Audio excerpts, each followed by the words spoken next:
Last week I talked about impermanence, and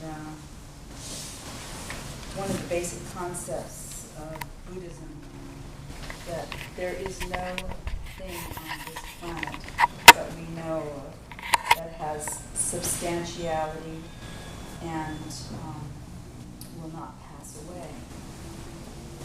So today I wanted to talk about something quite different. I wanted to talk about the Paramitas. The Paramitas are the perfections in Buddhism. And you know, it's funny how a life-changing or a life-threatening event causes us to take stock of our adventure here on planet Earth. And recently I learned that I have cancerous growths in my left breast, and I'll have surgery on October 1st, and that things will be okay.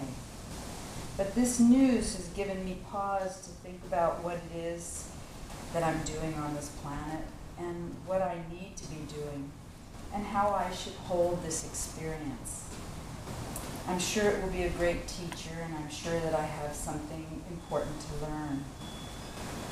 As I've been thinking about it, questions start arising. How can I make this journey? And what qualities of heart and mind do I need to develop in order to have this be successful? And the first thing that came to my mind was energy, both focusing it and generating it. And when I started to think about energy, I suddenly remembered the Paramitas. So I made some handouts if you would like to have the handouts, because it sort of talks about what the Paramitas are.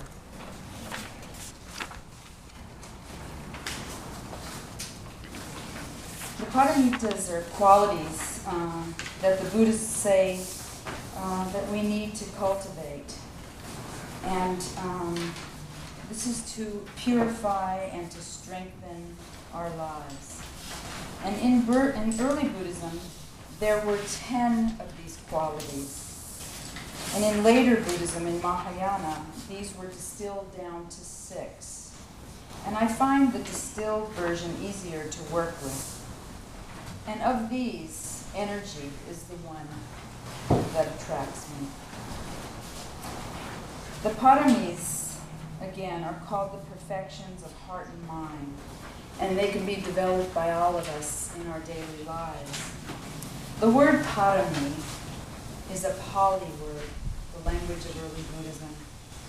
And paramita is the Sanskrit word, and it comes from the root parama, which means of utmost or foremost importance. There's also another possibility of param, which means to go to the other shore, which is, of course, a metaphor for enlightenment.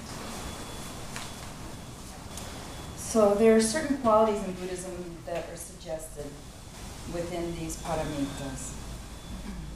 In the early Buddhist texts, there's a story of an ascetic named Sumedha who heard that there was a Buddha who was speaking, and he decided he wanted to go and hear him.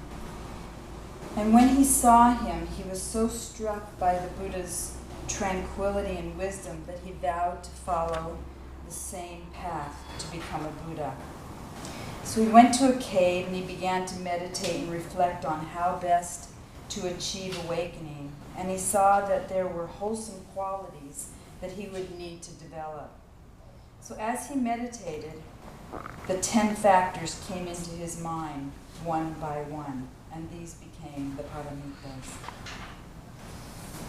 These qualities are spoken of throughout all the early sutras, the texts in Buddhism, and it was in later Buddhism that they became central to people's training. They're considered the path of the Bodhisattva. A Bodhisattva is somebody who achieves awakening and chooses not to become a Buddha, but to stay on earth and to help others achieve awakening. And there are living bodhisattvas on the planet right now. I would say the Dalai Lama, I would say Thich Nhat Hanh, I would say people outside of the Buddhist tradition. They're lovely, enlightened people who I think are bodhisattvas. The paramitas are sometimes called the link between the two accumulations, the accumulation of wisdom and the accumulation of merit. I have kind of a lot of trouble with the term accumulation of merit because when I was living in Asia, I saw that in some Buddhist countries, merit becomes the end, not the means. That feeding the monks, cleaning the temple, giving donations became an end, a goal in order to achieve one's own merit. And that for some people there was no practice associated with it, no development of compassion or wisdom in the process. So I think it's better to refer to it as doing good works, or performing wholesome actions, or treating people kindly, rather than accumulating merit, so that the actions are actually coming out of your heart and mind. The accumulation of wisdom, balanced with compassionate action with these actions, seems to me to be the way to talk about it. So how does one accumulate or generate wisdom, especially in times of trouble or discomfort?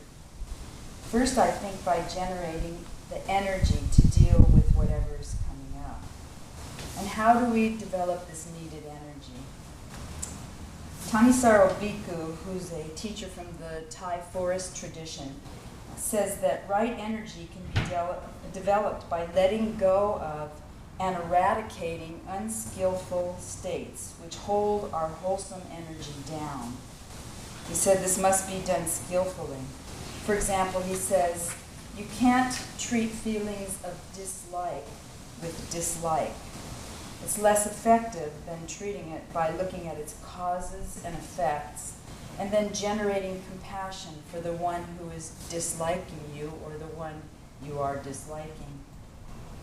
So we need to activate energy by persistence and by intention, the intention to change unskillful states or emotions.